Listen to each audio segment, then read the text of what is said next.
நாங்க நாங்க தொடர்ந்து ரோமர் 11ஆம் ரோமர் புத்தகத்தை நாங்கள் தியானித்து வருகிறோம். இந்த நாள்ல ஒரு முக்கியமான ஒரு சப்ஜெக்ட் நாங்க தியானிக்க போகிறோம். ரோமர் 11ஆம் அதிகாரத்திலிருந்து நாங்க தியானிக்க போகிறோம். கர்த்தர் உங்களை ஆசீர்வதிப்பாராக, உங்களை பலப்படுத்துவாராக அவருடைய வார்த்தையினாலே.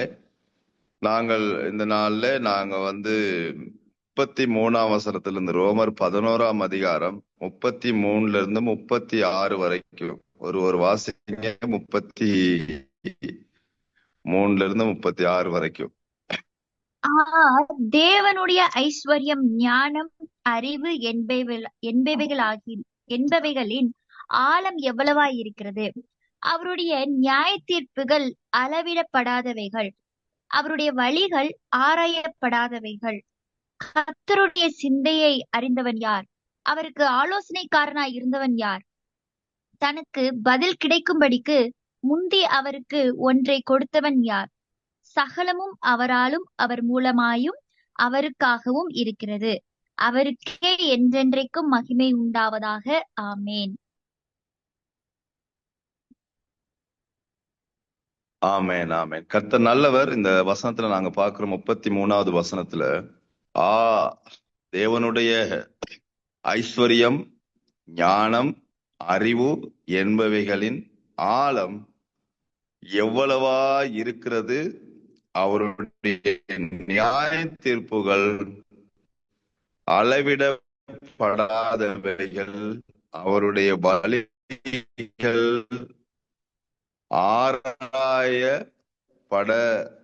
ஆராயப்படாதவைகள். இதில் நீங்க கவனிச்சீங்கன்னா நாம் அதிகமாக தேவனுடைய வார்த்தையை கற்று அவர் ஏற்பாடுகளை புரிந்து கொள்ளும் போது அவர் எல்லாவற்றிலும் இருப்பது போன்று, அதாவது அவர் எவ்வளவு ஞானமுடையவர், அதாவது அது எண்ணி முடியாத ஞானம். அவருடைய ஞானத்தையோ அவருடைய அறிவையோ நாம புரிந்து கொள்ளவே முடியாது. அவ்வளவு மகா உன்னதமான தேவனுடைய அந்த அளவில்லாத அந்த அவர் எண்ணி முடியாத அவருடைய அறிவு, அனந்த ஞானத்தினாலே தேவன் நம்ம என்ன செய்கிறார் என்று சொன்னால், நமக்கு அந்த அனந்த ஞானத்தை கொடுத்து அவரை அறிகிற அறிவினாலையும் அவரை குறித்த வெளிப்பாடுகளையும் நமக்கு தருகிறார். எப்படி வெளிப்பாடுகளையும் அவரை குறித்த அந்த அனந்த ஞானத்தினாலே அவரை குறித்த அறிவையும் அவரை குறித்த வெளிப்பாடுகளையும் எப்பொழுது தருகிறார் என்று சொன்னால், நாம் வார்த்தையை கற்றுக்கொள்ளும் பொழுதுதான் அந்த அனந்த ஞானம் நமக்கு கிடைக்குது. இல்லாட்டி வார்த்தையை கற்றுக்கொள்ளாவிட்டால் அவரை குறித்ததான அறிவோ அல்லது அவரை குறித்ததான வெளிப்பாடோ நாம் பெற்றுக்கொள்ள முடியாது. ஏன்னா அதெல்லாம் ரொம்ப ஆழமானவைகள் இல்லைங்களா? அது எண்ணி ஒரு வசனத்தை வச்சு ஆயிரம் பிரசங்கம் பண்ணலாம். அவ்வளவு வெளிப்பாடுகள் இருக்கிறது தேவனுடைய வார்த்தையில இல்லைங்களா? ஒரு வசனத்தை வச்சு அவ்வளவு பிரசங்கங்கள் தயாரிக்க முடியும். நம்ம ஆவியானவர் மூலமாக பேச முடியும், ஒவ்வொரு விதமா பேச முடியும், ஒவ்வொரு தலைப்புல பேச முடியும். அவ்வளவு ஆழங்கள் நிறைந்ததுதான் தேவனுடைய வார்த்தை. அந்த ஆழங்களை நாம் புரிந்து கொள்ள வேண்டும் என்று சொன்னால் வேதத்தை கற்றுக்கொள்ள வேண்டும், வேதாகாமத்தை கற்றுக்கொள்ளணும், அவருடைய வசனத்துக்கு நாம் செவி சாய்க்க வேண்டும், அவருடைய வார்த்தைக்கு கீழ்ப்படிய வேண்டும். அப்பொழுது அவருடைய மகத்துவங்களை நாம் கற்றுக்கொள்ள முடியும். சரி, அத நீங்க கவனிச்சு பாத்தீங்கன்னா யோபு இத சரியா புரிஞ்சுக்கிட்டார். தேவனுடைய அந்த ஞானம் எவ்வளவு பெரிதென்பதை குறித்து யோபு நன்றாக கற்றுக்கொண்டார். யோபு அவ்வளவு உபத்திரவத்துக்கு மத்தியிலையும் வேதனைக்கு மத்தியிலும் பாடுகள் மத்தியிலும் தேவனோடு ஐக்கியமா இருந்தார். பாவம் செய்யவில்லை, யோபுடைய வாயிலே வஞ்சனை இருக்கவில்லை, இறுதி வரைக்கும் தேவனை பற்றி கொண்டார். ஆனாலும் யோபு எல்லாத்தையும் ஆராய்ஞ்சு பார்த்துட்டு சொல்லிட்டார், நான் ஒரு நீசன், அவ்வளவுதான். நீங்க யோபுடைய வெளிப்பாடுகள்லாம் பாத்தீங்கன்னா யோபு சில நியாயமான சில காரியங்களை பேசுறாரு. ஆனாலும் அவர் கடைசியா என்ன சொல்லிட்டாரு, நான் சும்மா பேசினது, நான் ஒரு நீசன் அப்படின்ட்டாரு. நீசன்னா ஒண்ணுமில்லாத ஆள் என்ன அர்த்தம்?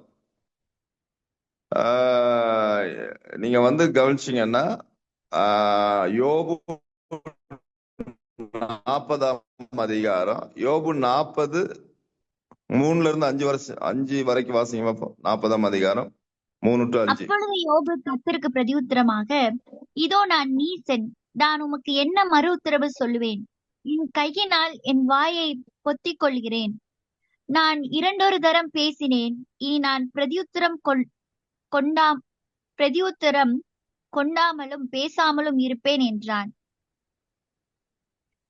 சரி, இதுல என்ன சொல்றாருன்னா, யோபுவே சொல்றாரு, சும்மா நான் இப்ப நீசன் அப்படின்னா ஒன்னும் அறியாதவன்னு அர்த்தம். ஏன்னா யோபு தேவனுடைய ஞானத்தை குறித்து தியானிக்கும் பொழுது தேவனை குறித்து அறிகிற அறிவு யோபுக்குள்ள வளர வளர வளர நான் ஒண்ணுமில்லன்ட்டார் யோபு. ஆனா யோபு நீங்க யோபு தேவனை யோபுல நிறைய காரியங்கள் வெளிப்படுத்தப்பட்டிருக்கிறது இல்லைங்களா? யோபு புத்தகத்தை நீங்க படிச்சு பார்த்தீங்கன்னா சில விஞ்ஞானங்கள் கூட இன்னைக்கு இருக்கிற கூடிய சில கண்டுபிடிப்புகள் கூட யோபு புத்தகத்துல நீங்க பார்க்கலாம். பூமி உருண்டனே யோபுலையும் சொல்றாரு இல்லைங்களா? இன்னும் சொல்ல போனா மழை எப்படி வருது, தண்ணீர் நீர் ஆவியாகி போயிட்டு மழை வருது, இந்த காரியங்கள் எல்லாம் கூட இருக்கிறது. ஆனா உலகம் நீங்க பாத்தீங்கன்னு சொன்னா இப்பதான் கொஞ்சம் 19ஆம் நூற்றாண்டு 18ஆம் நூற்றாண்டு கால பகுதியில தான் சில கண்டுபிடிப்புகள் கண்டுபிடிக்கப்பட்டது. அது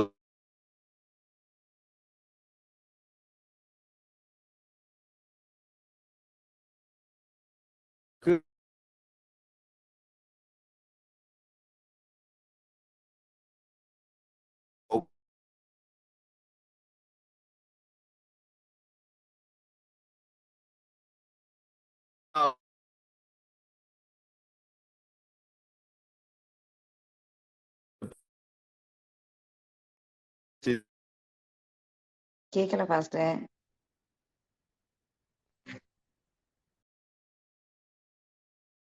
வெளிப்பாடுகளை பின்போ அதெல்லாம் அந்த மகத்துவங்களை எல்லாம் யோபு சிந்தித்து பார்க்கும் பொழுது சொல்றாரு, நான் நீசன், அவருடைய ஞானத்துக்கு முன்பதாகவும் அவருடைய அறிவுக்கு முன்பதாக வெளிப்பாடுகளுக்கு முன்பதாகவும் நான் நீசனாக இருக்கிறேன். நீசன்னா ஒன்னும் தெரியாதவன்னு அர்த்தம், ஒன்னும் விளங்காதவன்னு அர்த்தம். அதுக்கு பேர் தான் நீசன். நம்ம வேதத்தை கற்றுக்கொள்ளாம சிஸ்டர் பிரைஸ் தி லார்ட் கேக்குதா? ஹலோ, கேக்குது பாஸ். இப்போ okay.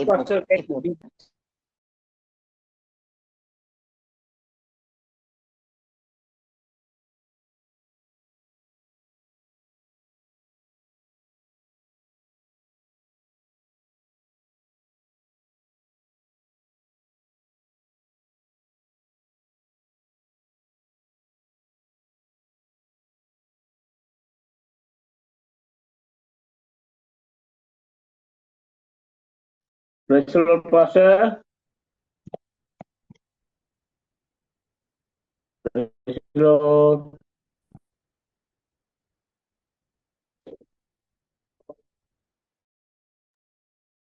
Sister praise the Lord கேக்குதா? இப்ப கேக்குது பாஸ்டர். இப்போ okay. Okay, Pastor. Okay sister, கொஞ்சம் கவரேஜ் பிரச்சனை. ஓகே, சரி யோபு நீங்க கவனிச்சு பாத்தீங்கன்னா யோபு என்ன சொல்றாருன்னா, தேவனுடைய ஞானத்துக்கு முன்பதாக அவரை அறிகிற அறிவுக்கு முன்பதாக நான் ஒரு நீசன்னா என்ன அர்த்தம்னா ஒண்ணும் விளங்காதவன் ஒண்ணும் இல்லாதவன் அர்த்தம். நான் நீசன் அப்படிங்கிறாரு. அப்ப எப்பொழுது நாம வெறுமனே எப்ப நமக்கு தெரியும்னா, நம்ம அதிகமா கற்றுக்கொள்ளதான் நம்மலாம் ஒண்ணுமே இல்லைன்னு ஒரு ஜீரோங்கிறது நமக்கு புரியும். நிறைய பேர் நீங்க பாத்தீங்கன்னா கொஞ்சம் கற்றுக்கொண்டுட்டு கொஞ்சம் 1 வருஷம் பைபிள் காலேஜ் போயிட்டு வந்துட்டா போதும், அடேங்க அப்பா அவர் உருட்டுகள் இருக்கு பாருங்க, சும்மா தேவையில்லாத காரியங்கள் கற்றுக்கொண்டு ஜனங்களுக்கு தவறா போதிக்கிறது, தவறான வெளிப்பாடுகள், இப்படி எல்லாம் சொல்லி கொடுத்து உள்ள விசுவாசத்தை இல்லாம ஆக்கிடுவாங்க. ஆனா எவ்வளவு தூரம் நாங்க வேதத்தை கற்றுக்கொள்ளுகிறோமோ, தேவனை அறிகிற அறிவில வளர்றோமோ, அவருடைய ஞானத்தை குறித்து, அவருடைய மகத்துவங்களை குறித்து வேதாகாமத்துல கற்றுக்கொள்ள கற்றுக்கொள்ள கற்றுக்கொள்ள நமக்கே தெரியும் நாம ஒரு ஒண்ணுமில்லாத ஆளு, நம்ம ஜீரோங்கிறது நமக்கு விளங்கிரும். ஏன்னா அவ்வளவு அதான் உண்மையான வெளிப்பாடு. நாம எப்பொழுது வந்து நான் தேவனுடைய பார்வையில தேவனுடைய மகத்துவங்களை, தேவனுடைய ஞானத்தை, தேவனுடைய அறிவை நான் கற்றுக்கொள்ளும் பொழுது அது என்னுடைய வாழ்க்கையில வந்து அது எப்படின்னா அவருடைய பார்வைக்கு நான் ஒரு ஜீரோ தான். ஜீரோன்னு சொன்னா ஒண்ணுமில்லாத மாதிரி தான். ஏன்னா அவ்வளவு மகத்துவங்களை தேவன் வைத்திருக்கிறார். அப்ப யோபுவுக்கு அது தெரியுது. யோபு 4 நான் இது வந்து 42 அதிகாரத்துல சொல்றாரு, 40 அதிகாரத்துல சொல்றாரு, 40 அதிகாரம் வரைக்கும் வந்துட்டாரு யோபு. அப்ப 40 அதிகாரம் வரைக்கும் அவர் பேசிட்டு சொல்றாரு, நான் ஒரு நீசன், ஆனா பேசாம வாயை பொத்தி கொண்டிருந்திருக்கலாங்கிறாரு. அப்ப என்ன நடந்திருக்கு? அவர் தேவனை அறிகிற அறிவை அடைகிற வரைக்கும் நிறைய தப்பா பேசியிருக்கிறாருங்க யோபு. யோபு கரெக்டான காரியங்களையும் பேசியிருக்கிறாரு, அதே நேரத்துல சில காரியங்கள் தப்பாவும் பேசியிருக்கிறாரு. அதாவது தெரியாம அறியாம தேவனுடைய ஞானம், அவருடைய அறிவு வளர வளர வளரதான். அதான் இயேசு சொல்றாரு இல்லைங்களா, சத்தியத்தையும் அப்பொழுது யோபு கர்த்தருக்கு பிரதியுத்தரமாக, இதோ நான் நீசன், நான் உமக்கு என்ன மறு உத்தரவு சொல்லுவேன், நான் என்ன பதில் சொல்லுவேன் உங்களுக்கு, நான் ஒரு நீசன் அப்படின்னு சொல்லிட்டு சொல்றாரு. ஒண்ணு மட்டும் செய்யலாம் அப்படிங்கிறாரு. என்ன செய்யறாரா? என் கையினால் என் வாயை பொத்தி கொள்ளுகிறேன். அவன் ஒண்ணும் தெரியாட்டி அவ்வளவுதான், பேசாம தன்னுடைய கையெடுத்து வாயை பொத்தி கொண்டிருக்கிறதா நல்லன்றாரு யோபு. ஏன்னா நான் என்ன சொல்லுவேன் உங்களுக்கு முன்னாடி சொல்றதுக்கு ஒண்ணும் இல்லை. ஏன்னா நான் ஒரு நீசன் எனக்கு விளங்கிருச்சு. நான் வந்து எவ்வளவு தப்பா பேசியிருக்கிறேன். ஏன்னா இப்ப உங்களை குறிச்சு அறிகிற அறிவு, நீங்க எவ்வளவு சர்வ வல்லமையுடைய தேவன், உங்களுடைய ஞானம் என்ன அப்படின்னு சொல்லி நான் கற்றுக்கொள்ளும் பொழுது, நான் கற்றுக்கொள்ள கற்றுக்கொள்ள கற்றுக்கொள்ள நீங்க எவ்வளவு மகத்துவமானவர் என்பதை நான் புரிந்து கொள்ளுகிறேன். ஆனா நீங்க கேட்கிற கேள்விக்கு நான் என்ன பதில் சொல்ல போறேன்? நான் நீசன். நீசன்னா ஒன்னும் தெரியாதவன் அர்த்தம். அப்போ ஒண்ணு மட்டும் செய்யறேன், ஆண்டவரே என் கையெடுத்து என் வாயை பொத்தி கொள்ளுகிறேன் அப்படிங்கிறார். பேசாம இருக்கிறதா நல்லதான் சொல்லிட்டு சொல்றாரு. நீங்க கவனிச்சு பாத்தீங்கன்னா அப்படி சொல்லிட்டு சொல்றாரு பாருங்க, என் கையினால் என் வாயை பொத்தி கொள்ளுகிறேன், பொத்தி கொள்ளுகிறேன். நான் 2 தரம் பேசினேன். 2 தரம் பேசினாரா யோபு. இனி நான் பிரதியுத்தரம் கொடாமலும் பேசாமலும் இருப்பேன் என்றால் 2 தரம் கர்த்தர்ட்ட பேசியிருக்கிறார் யோபு. சொல்றார், நான் 2 தரம் பேசினேன், ஆனா இனிமே நான் பேச மாட்டேன், இனிமே பேசாமலும் பாருங்க, இனி நான் பிரதியுத்தரம் கொடாமலும் பேசாமலும் இருப்பேன் என்றான். அந்த அளவுக்கு தேவனுடைய ஞானம் மகத்துவமானது. இதை ஏசாயா கூட வந்து சொல்றாரு இல்லைங்களா, ஏசாயாவும் சொல்றாரு. ஏன்னா தேவனுடைய ஞானம், அவருடைய அறிவு, அதை நாங்க அடையும் பொழுதுதான் அந்த வெளிப்பாடுகளை நாம் பெற்றுக்கொள்ள முடியும். அப்ப நாம இன்னும் தேவனை அறிய வாஞ்சிக்கணும், வேதத்தை கற்றுக்கொள்ளணும். வேதத்தை கற்றுக்கொள்ளதான் நம்ம ஒரு ஒண்ணுமில்லாத ஆள், நம்ம ஒரு நீசன்னு நமக்கு யோபுக்கு 40 அதிகாரத்தான் நீசன்னே விளங்குது அவருக்கு. பேசாமலே இருந்திருக்கலாம், என் கையெடுத்து வாயை பொத்தி கொள்ளுகிறேன், ஏன்னா நான் பேசினது கரெக்டே கிடையாதுன்றார். 2 தரம் பேசினேன், அது தப்பா பேசிட்டேன், அது உண்மை கிடையாது.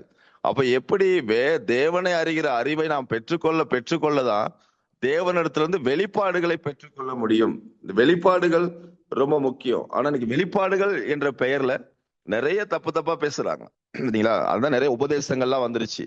அவங்க எல்லாம் என்ன சொல்றாங்க, கர்த்தர் எனக்கு வெளிப்பாடுகளை கொடுத்தார், அதனால நாங்க பேசுறோம்ன்றாங்க.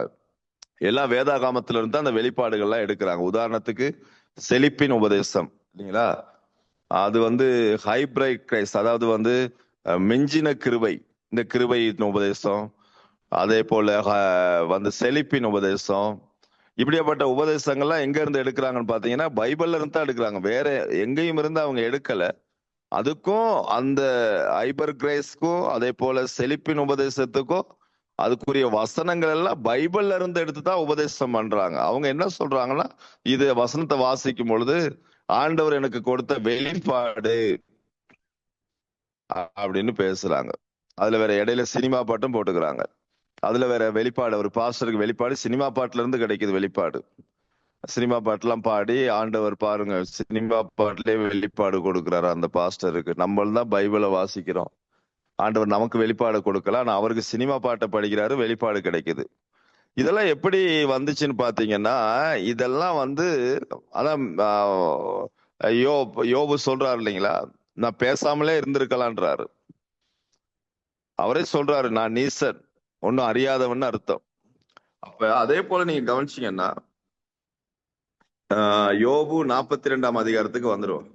யோபு 42 அதிகாரத்துல யோபு சொல்றாரு, ஆண்டவர் எப்படியாப்பட்டவர். இப்ப வந்து நான் நீசன், நான் வந்து உங்களை சரியா அறியல, உங்களை குறிச்சு சரியா கற்றுக்கொள்ளல, சரியான முறையில அறிந்து கொள்ளல அப்படின்னு சொல்லிதான் இந்த 40 அதிகாரத்துல நம்ம பார்த்தோம். நான் நீசன் அப்படி சொல்லிட்டு சொல்றாரு, பேசாம என் கையெடுத்து என் வாயை பொத்திக்கிட்டே இருக்கிறது தான் நல்லது, நான் பேசாமல் இனிமே நான் பேசவும் மாட்டேன் அப்படின்னு சொல்லி ஒரு தீர்மானம் எடுக்கிறாரு 40 அதிகாரத்துல. ஆனா யோபு 42 அதிகாரத்துக்கு வந்துட்டீங்கன்னா தேவன் எவ்வளவு மகத்துவம் உள்ளவர்னு அவர் வாயிலே சொல்றாரு. அவர் எப்படியாப்பட்டவர், இந்த அறிவு வரணும், ஒவ்வொரு விசுவாசிக்கும் இந்த அறிவு வரணும். நம்ம சில நேரம் தப்பு பண்றது உண்மைதான், சில நேரங்கள்ல தப்பா பிரசங்கம் பண்றோம், பிழையா பிரசங்கம் பண்றோம், பிழையா வசனத்தை வியாக்கியானம் பண்றோம், அது நினைச்சு பண்றது இல்ல, தற்செயலா அப்படி நமக்கு அறியாமையினால நடக்குது. ஒரு சில நேரங்கள்ல அப்படி எல்லாருக்குமே நடக்குது, அது அறியாமையினாலே வருகிறது. அதனால அறியாமையினால செய்யப்படுகிற இந்த காரியங்களை தேவன் வந்து மன்னிக்கிறார். தெரியல, அவன் புள்ள தெரியல, சரி ஒரு நாள் கற்றுக்கொள்வான்ங்கிறது அவருக்கு தெரியும். ஆனா கற்றுக்கொள்ளாமலே இருக்கிறது ரொம்ப டேஞ்சர் இல்லையா? ஒரு பாஸ்டர் இருக்கிறாரு, நான் படிக்கவே இல்லைம்பாரு, நான் படிக்கவே இல்லை, ஸ்கூல் பக்கமே போகல, ஸ்கூல் பக்கமே தலகாணியை வச்சு படுத்ததே இல்லைம்பாரு, கை நாத்து தான். ஆனா அவர் என்ன சொல்றாருன்னா, ஆண்டவர் எனக்கு கொடுக்குற வெளிப்பாடுல நான் பேசுறேன் அப்படின்னு பிரசங்கம் பண்றாரு. அவர் 20-30 வருஷமா ஊழியம் செய்யறாரு. ஆனா கர்த்தர் கொடுத்துற வெளிப்பாடுல பேசுறேன்னு சொல்லிட்டு, ஆனா நிறைய நேரங்கள்ல பாத்தீங்கன்னா தப்பா பிரசங்கம் பண்ற நேரங்கள் இருக்கிறது, தவறான வியாக்கியானங்களை கொடுக்கிற காலங்கள் நேரங்கள் இருக்கிறது. நிறைய பேர் என்கிட்டயே கேள்வி கேட்டிருக்கிறாங்க, இது பாஸ்டர் இது கரெக்டா, இது சரியா, இதை எப்படி நாங்க ஏற்றுக்கொள்றது.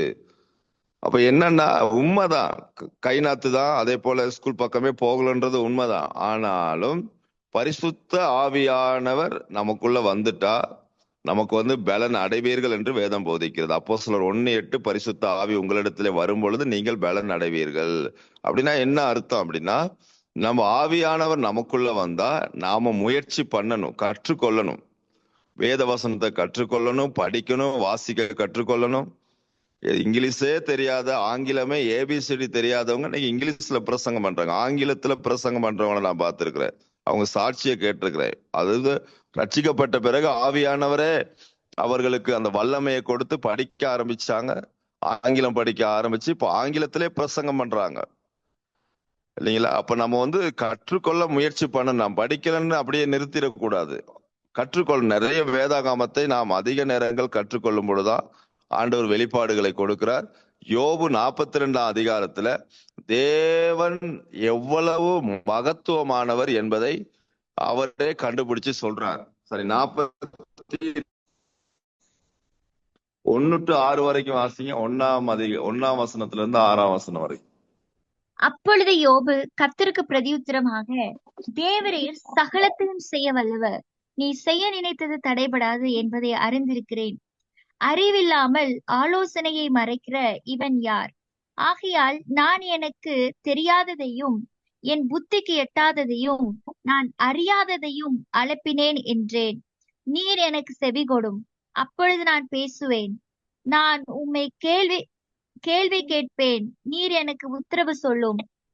என் காதினால் உம்மை குறித்து கேள்விப்பட்டேன், இப்பொழுதோ என் கண் உம்மை காண்கிறது. ஆகையால் நான் என்னை அருவருத்து தூளிலும் சாம்பலிலும் இருந்து மனஸ்தாபப்படுகிறேன் என்றான். நல்ல கவனிங்க, இது தப்பு பண்ணா மனஸ்தாபப்படணும், மனம் திரும்பணும் இல்லைங்களா? யோபு பாருங்க, ஒரு பெரிய பக்தன் இல்லைங்களா? யோபு வந்து சன்மார்க்கன், நீதிமான், தேவனுக்கு பயந்த மனுஷன்னு ஆண்டவரே சாட்சி கொடுக்கிறாரு யோபுவை பத்தி. அவன் வந்து நீதிமான், கர்த்தருக்கு பயந்த மனுஷன் யோபு. அப்படியாப்பட்ட யோபு தன்னுடைய குறைகளை ஒத்துக்கொள்றாரு. நீங்க முதல் 42:1 வாசித்தீங்கன்னா, அப்பொழுது யோபு கர்த்தருக்கு பிரதியுத்தரமாக, தேவரீர் சகலத்தையும் செய்ய வல்லவர்ன்ட்டார். அவருடைய தேவனை குறித்த அறிவு யோபுக்கு எப்படி இருக்குன்னு பாருங்க. யோபுவுக்கு தேவனை குறித்த அறிவு என்ன? அவரு இறுதியா 42ஆம் அதிகாரத்துல அவரு தியானம் பண்ணி கண்டுபிடிச்சது என்னன்னா, தேவரீர் நீர் சகலத்தையும் செய்ய வல்லவர். ஒண்ணு கூட உங்களால செய்ய முடியாதது இந்த உலகத்துல ஒண்ணுமே இல்லை. நீர் சகலத்தையும் செய்ய வல்லவர். அதுதான் சர்வ வல்லமையுடைய தேவன். நம்ம ஏன் அவரை சர்வ வல்லமையுடைய தேவன்னு நம்ம துதிக்கிறோம்? ஏன் சர்வ வல்லமையுடைய தேவன் சொல்றோம்? அவர் சகலத்தையும் செய்ய வல்லவர் இல்லைங்களா? ஆபிரகாமுக்கு இந்த கல்லுகளாலே பிள்ளைகளை உண்டாக்க அவர் வல்லவராய் இருக்கிறார் என்று யோவான் ஸ்நானகன் சொல்லுகிறார். தேவன் சர்வ வல்லமையுடைய தேவன். இந்த கல்லுகளை எடுத்து ஆபிரகாமுக்கு அவர் பிள்ளைகளை உண்டாக்க முடியும். அவர் சர்வ வல்லமையுடைய தேவன். அப்படி பண்ணிருக்கிறாருங்க. வேதாகமத்தை நம்ம ஆதியாகம தொடக்கம் ரெவலேஷன் வரைக்கும் படிச்சீங்கன்னா நம்ம அறிவு கெட்டாத விதமாத்தான் அவர் அற்புதம் செய்திருக்கிறார். எந்த மனுஷ ஞானத்திலையும் மனுஷனுடைய அறிவிலையும் மனுஷனுடைய புத்திக்கு எட்டாத விதமாத்தான் ஆண்டவருடைய அற்புதங்கள்லாம் இருக்கிறது. இயற்கைக்கு அப்பாற்பட்ட விதம். இது மனுஷ சிந்தைக்கு எட்டாது. 40 வருஷம் இஸ்ரவேல் ஜனங்கள் வானத்து மன்னா, அதாவது அது டேஸ்டே பாத்தீங்கன்னா தேனிட்ட பணியாரம் போல இருக்குமா அந்த டேஸ்ட். வானத்து மன்னாவுடைய டேஸ்ட் 40 வருஷம் டெய்லி சாப்பிடுறாங்க வானத்து மன்னாவை. ஆண்டவர் 40 வருஷம் போசிக்கிறாரு. அது ருசி குறையவே இல்லையா. தேன் போட்டு பலகாரம் சுட்டா எப்படி இருக்கும்?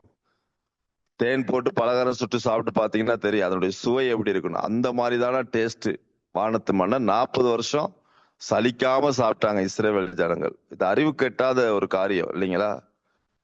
ஒரு நாள் 2 நாள்லாம் பரவாயில்ல, 40 வருஷம் வனாந்தரத்துல சாப்பாடு.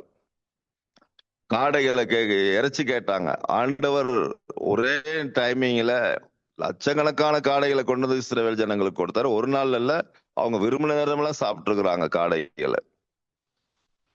அது போல செங்கடல் முன்னாடி வர்றாங்க. செங்கடல் ஜனங்கள் முறுமுறுக்குறாங்க. மோசையை பார்த்து ஆண்டவர் சொல்றார், நீ கோலை நீட்டுப்பா செங்கடலுக்கு முன்னாலங்கிறாரு. நீட்டின உடனே செங்கடல் 2ஆக பிளக்குது. ஜனங்கள் ஹாயா காப்பட் தரையில போற மாதிரி சூப்பரா போறாங்க. இது அறிவு கெட்டாத காரியம் இல்லையா? மனுஷ அறிவுக்கு எட்டாது. எரிகோ பட்டணம் இடிந்து உழுகுது. 7வது நாள் 7 முறை சுத்தி வந்தாங்க. 7 முறை ஆர்ப்பரிச்சாங்க. எக்காலம் ஊதுனாங்க.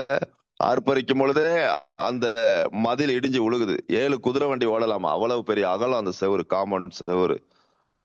இதெல்லாம் அறிவுமா? எட்டாது. மனித அறிவுக்கு எட்ட முடியாத அற்புதங்கள்.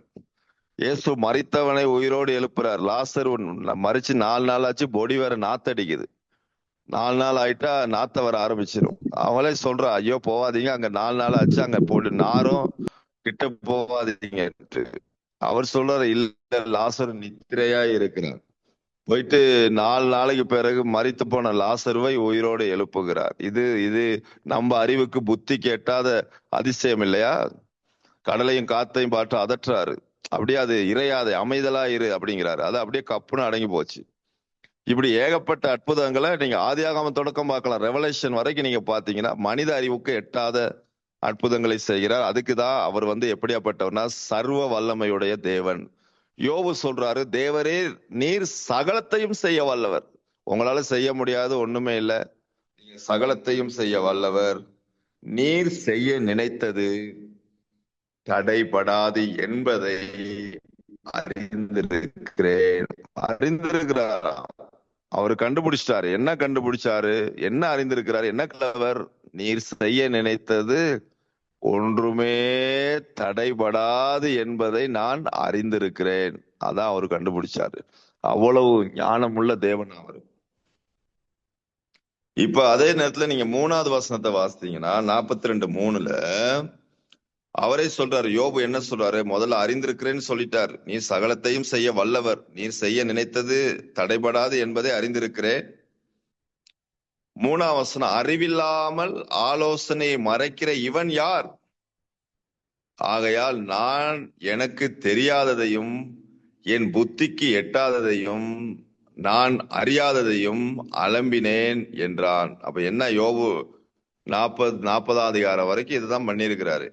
அவருக்கு சொல்றாரு, அறிவில்லாமல் ஆலோசனையை மறைக்கிற இவன் யார் அப்படி சொல்லிட்டு அவரை பத்தி தான் சொல்லிக்கிறார். யோபை பத்தி அவர் சொல்லிக்கிறார், இவன் யார் அப்படி சொல்லிட்டு, ஆகையால் நான் எனக்கு தெரியாததை, என் புத்திக்கு தெரியாததையும் என் புத்திக்கு எட்டாததையும் நான் அறியாதையும் அலப்பினேன் என்கிறேன். நீர் எனக்கு செவிகொடும். 4ஆம் வசனம், நீர் எனக்கு செவிகொடும், அப்பொழுது நான் பேசுவேன். நான் உம்மை கேள்வி கேட்பேன், நீர் எனக்கு உத்தரவு சொல்லும். என் காதினால் உம்மை குறித்து கேள்விப்பட்டேன், இப்பொழுதோ என் கண் உம்மை காண்கிறது. நீரா, ஆகையால் நான் என்னை அருவருத்து தூளிலும் சாம்பலிலும் இருந்து மனஸ்தாபப்படுகிறேன் என்றார். யோபு சொல்றாரு, யோபுக்கு இப்ப நம்ம கையில பைபிள் இருக்குது, வேதம் இருக்குது. அதனால ஆண்டவரை குறிச்சு எவ்வளவு அறியக்கூடிய ஒரு ஒரு ஸ்லாக்கியத்தை தேவன் நமக்கு கொடுத்திருக்கிறார். ஆதியாகமம் தொடக்க ரெவலேஷன் வரைக்கும் 66 புத்தகத்தை பரிசுத்த ஆவியானவர் எழுதி நம்ம கையில ஒரு பைபிளாக, பரிசுத்த வேதாகமமாக கொடுத்திருக்கிறார். அதனால அதை வச்சுக்கிட்டு இவ்வளவு வியாக்கியானம் பண்றோம், பிரசங்கம் பண்றோம், சுவிசேஷத்தை பிரசங்கிக்கிறோம், பைபிள் டீச் பண்றோம், மற்றவங்களுக்கு கற்றுக் கொடுக்கிறோம். நம்ம கையில வேதாகமம் இருக்குது, அதை பார்த்து படிச்சு கொடுக்கிறோம், நம்மளும் கற்றுக்கொள்ளுகிறோம். தேவன் எவ்வளவு நல்லவர் என்பதை ருசித்து பார்க்கிறோம். அவரை டெய்லி டெஸ்ட் பண்றோம் வசனத்தின் மூலமாக. ஆனா யோபு சொல்றாரு, நான் உங்களை பத்தி காதுல தான் செய்தியை கேள்விப்பட்டேன் சொல்றாரு இல்லையா. 5ஆம் வசனத்தை பாத்தீங்கன்னா 42:5 சொல்றாரு, என் காதினால் உம்மை குறித்து கேள்விப்பட்டேன். அப்போ வாய் வழி செய்தி தான். இன்னும் சொல்ல போனா தேவனை பத்தி காதுல கேள்விப்பட்டிருக்கிறாரு, அவ்வளவுதான். யோபு கேள்விப்பட்டது மட்டும்தான். கேள்விப்பட்ட யோபே சொல்றாரு, தேவரீர் நீர் சகலத்தையும் செய்ய வல்லவர், நீர் செய்ய நினைத்தது ஒன்றும் தடைபடாதுன்னு ஒரு வாய் வழி செய்தியை கேள்விப்பட்ட யோபுக்கே இவ்வளவு நம்பிக்கை விசுவாசம் இருக்குன்னு சொன்னா, முழு வேதாகமத்தை கையில வச்சு படிக்கிற நமக்கு இன்னும் விசுவாசமே வரல வசனத்தின் மேல. அவ்வளவும் தெளிவா எழுதி கொடுத்திருக்கிறாரு. 66 புத்தகம் கையில இருக்குது, டெய்லி வாசிக்கிறோம், ஆனா விசுவாசம் வரல. இன்னும் சொல்ல போனா தேவன் எவ்வளவு மகத்துவமானவர்னு இன்னும் நம்ம கண்டுபிடிக்கல, இன்னும் அவரை அறிகிற அறிவில வளரல, இன்னும் கற்றுக்கொள்ளல. இன்னும் எவ்வளவோ அவரை குறிச்சு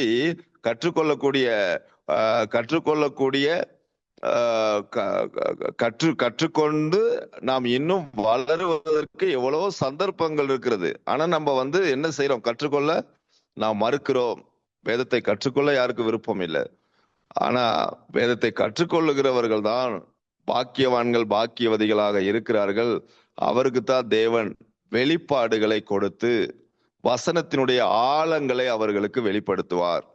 யோபு காது வழியா கேட்ட செய்தி மூலமாகவே இவ்வளவு ஆழங்களை புரிஞ்சிருப்பார்னா, நம்மகிட்ட முழு வேதாகமமும் இருக்கு. யோபுவை விட அதிகமா நம்ம தேவனுடைய வசனத்தின் ஆழங்களை அறிந்து வெளிப்பாடுகளை பெற்று பிரசங்கிக்கணும். ஆனா எல்லாருக்கும் அந்த வெளிப்பாடுகள் இல்லை. காரணம் என்னன்னா, வேதாகமத்தை கற்றுக்கொள்ளுவது இல்லை. அதுதான் பிரச்சனை. சரி, இப்ப அப்படி சொல்லிட்டு சொல்றாரு. 6ஆம் வசனத்தை கவனிச்சீங்கன்னா, ஆகையால் நான் என்னை அருவருத்து தூளிலும் சாம்பலிலும் இருந்து மனஸ்தாபப்படுகிறேன் என்றார். அப்ப மனஸ்தாபப்படுகிறேன்னா என்னது அர்த்தம்? மனம் திரும்புகிறார். யோபுவும் மனம் திரும்பி இருக்கிறாருங்க. யோபுவும் என்ன செஞ்சிருக்கிறாரு? மனம் திரும்பி இருக்கிறாரு. அதுதான் 6ஆம் வசனம். எப்படி மனம் திரும்பினாரா அப்படின்னு பாத்தீங்கன்னா, அவரையே அருவருக்கிறாரு.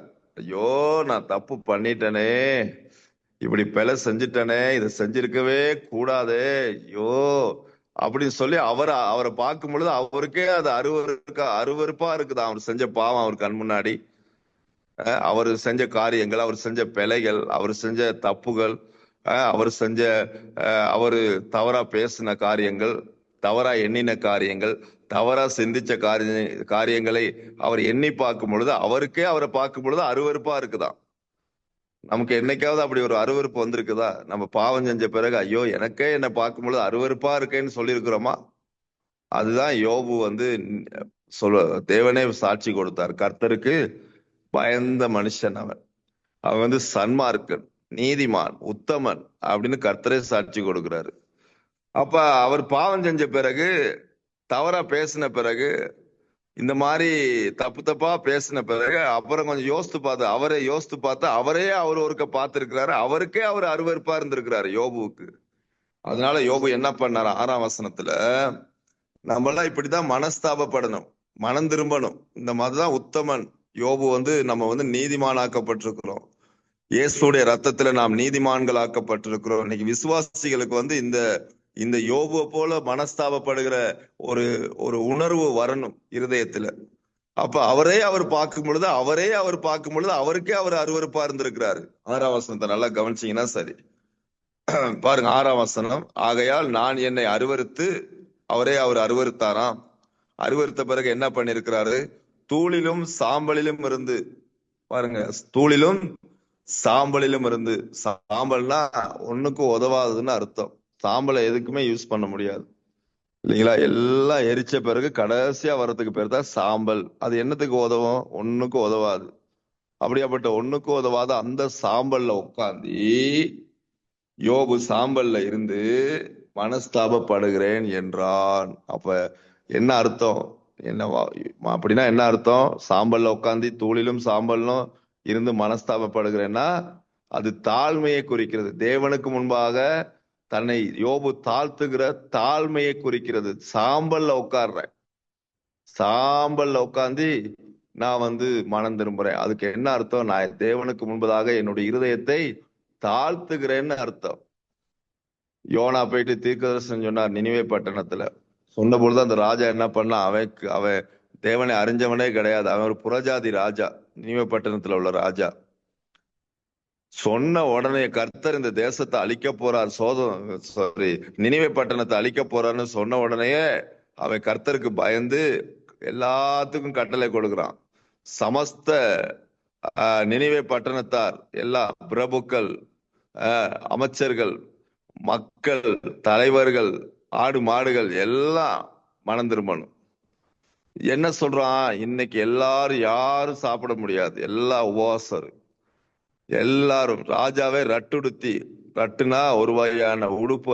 அது உடுப்புலயே இருக்கக்கூடிய லாஸ்ட் கடைசி கேட்டகரி தான் இந்த ரெட்டுன்னு சொல்ற ஒரு சணல் நூல் தரிப்பிக்கப்பட்ட ஒரு உடுப்பு. அதை யாரும் உடுத்த மாட்டாங்க, அவ்வளவு ஒரு வேஸ்டான உடுப்பு. அப்படியாப்பட்ட ரட்டுடுத்தி அவனும் போயிட்டு அந்த ராஜா சாம்பல்ல போயிட்டு உட்காடுறான். ஏன் அவனை தாழ்த்துறான்? ஏன்னா ராஜா எப்படி இருப்பான்னு உங்களுக்கு தெரியும். பழைய ஏற்பாடு காலத்துல ராஜாக்கள்லாம் எப்படி இருந்திருக்காங்கன்னா மார்பதைக்கம் இல்லைங்களா? அப்படியே ஒரு கிரீடம் வச்சு ஒரு சிங்காசனத்தின் மேல உட்கார்ந்து இருப்பாங்க. 2 பேரும்